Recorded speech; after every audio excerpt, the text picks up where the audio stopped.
Hey, hey, hey! This is Star, and welcome to my podcast. So, for this episode, I just wanted to share with you guys what I experienced or the things that I've learned during the quarantine or the lockdown period. I don't know with you guys what you experienced. Did you feel like you were isolated? Did you feel depressed? Or I don't know if you made use of this time to really just divulge in, eating, or some of you may have actually did some exercises. So good for you, because I really didn't do any exercise because the the months like leading to the quarantine, it was like April or May. It actually was the hottest afternoons I've had. So just by sitting down, I gotta sweat a lot. So I think that was a good exercise for me. And you know anyway, enough about that.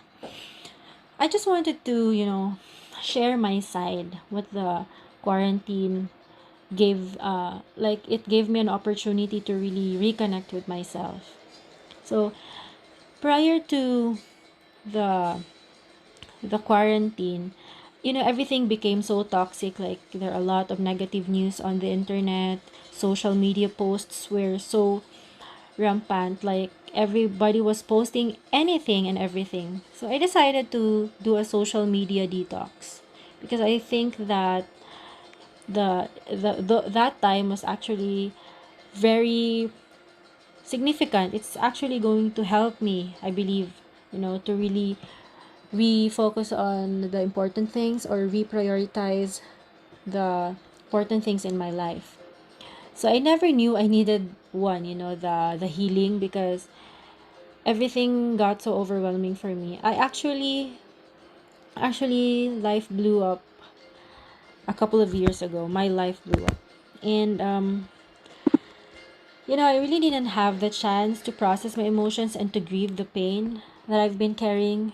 And all along, I was actually just suppressing the hurt.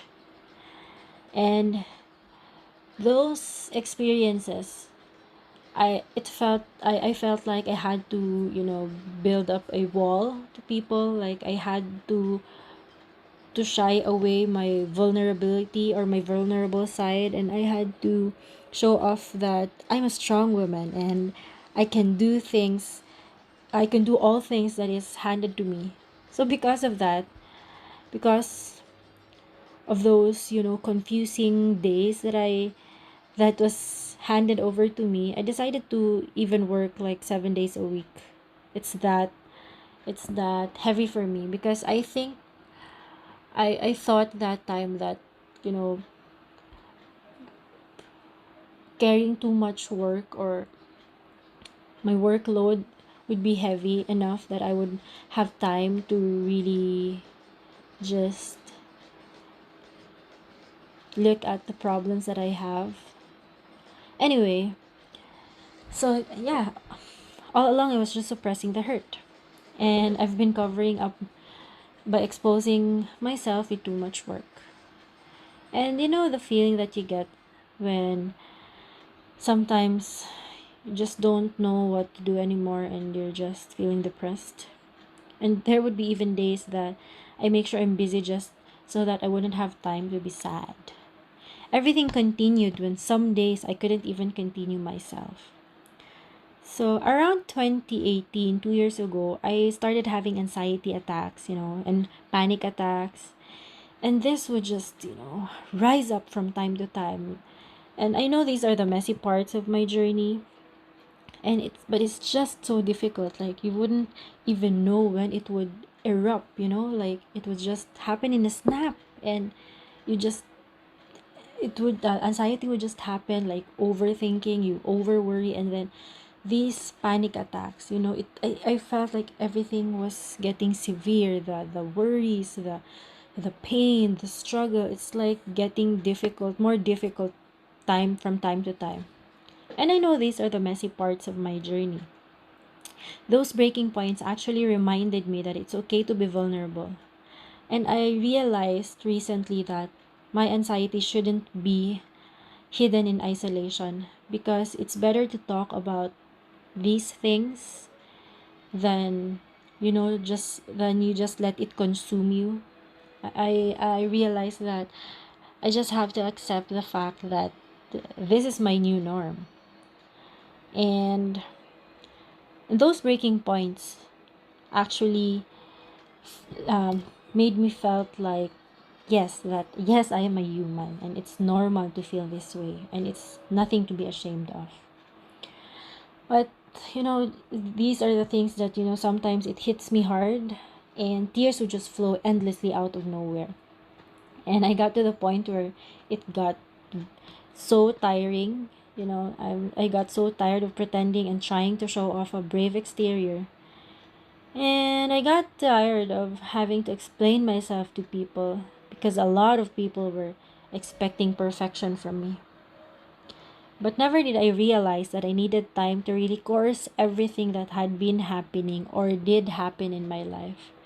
It's sometimes you just really need to process things, and you just have to look into the experiences and the struggles point by point, because if you're going to look at it generally, it's going to be confusing, it's going to be overwhelming. So I really I'm really grateful for myself to really I actually am grateful to God for having this opportunity to process things. I know it's kind of difficult to understand what processing things means, but for me, it's like, you really, when you process things, you really have to go through the stages. You have to accept it. There would be depression, there would be bargaining, there would be grief, but all these things must happen for you to reach the point that you know that you're fully healed. And of course, healing doesn't happen in a snap. Can't be scheduled. You cannot hurry it up, and you can't even control how and when it wants to be tended to. So difficult for me. Like, I experience a lot of times where it just wants to be tended to right now, especially when I'm working, or I'm with family, or I'm with friends, and it just really wants me to tend it. And you just want to tell yourself na, anxiety, can I handle you later? Can you come back later? It's funny now, but I get to experience that day by day. It's so overwhelming. But I do believe that healing is a series of steps, and that it needs to be reprocessed over and over again, because sometimes these things, your feelings, your emotions, your worries, they will just resurface. And yeah, you need to deal with this over and over again. And I'm glad I had this, lockdown opportunity, because I had no work. So I was just staying at home for 2 whole months without going out. And I just used that season to really process everything at my own pace. I didn't have to, force myself to do it fast, to have it in a rush pace. But I did a lot of heart check and self evaluation. I just welcomed and embraced it that time, not for the wrong reasons, not for people, but for myself. I know God will soon make sense of all the chaos in my life. I know He's been molding me through this season. May not be as fast as I would want it to be, but I know I'm slowly getting there. I know I'm slowly getting there. All my steps won't always be right, but at least it's moving forward. I wouldn't expect everyone to understand my situation, but I do hope they understand that I needed that time off. There's definitely joy in slowing down. We just need to fight through the broken and lonely days to earn the best days of our lives. So there's this Bible scripture that I wanted to share with you guys. If you could read with me, it comes from 1 Peter chapter 1 verse 6. It says that, "Be truly glad. There is wonderful joy ahead, even though you must endure many trials for a little while." And this verse really struck me because, even though you had to endure a lot of obstacles, a lot of challenges in life, there's still excitement, or there's still something you can look forward to in the future, because God has promised there will be wonderful joy ahead. And another verse, Bible scripture that I would want to share, is one of my favorite verses. It comes from Ecclesiastes chapter 3 verses 1 to 8. It says that there is a time for everything, a season for every activity under the heavens, a time to be born and a time to die, a time to plant and a time to uproot, a time to kill and a time to heal, a time to tear down and a time to build, a time to weep and a time to laugh, a time to mourn and a time to dance, a time to scatter stones and a time to gather them, a time to embrace and a time to refrain from embracing, a time to search and a time to give up, a time to keep and a time to throw away, a time to tear and a time to mend, a time to be silent and a time to speak, a time to love and a time to hate, a time for war and a time for peace. So I really love this verses, because through this verse you really get to agree that there is really a perfect time for everything. You know, just get so excited that everything that happens, everything that runs through your life is being written by God. He's the author of our lives, and it's just so, it makes me excited even though I'm in pain, to know that everything, when God is responsible for everything, you get so overwhelmingly happy for that. He is making you know he is responsible for our timeline, and that's good enough for me.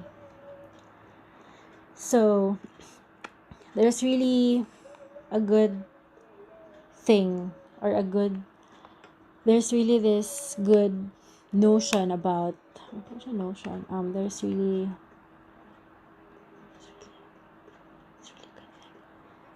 yeah, so there's really a good thing about slowing down and taking time for yourself. So that's it. Thank you for listening, and welcome to my train of thoughts.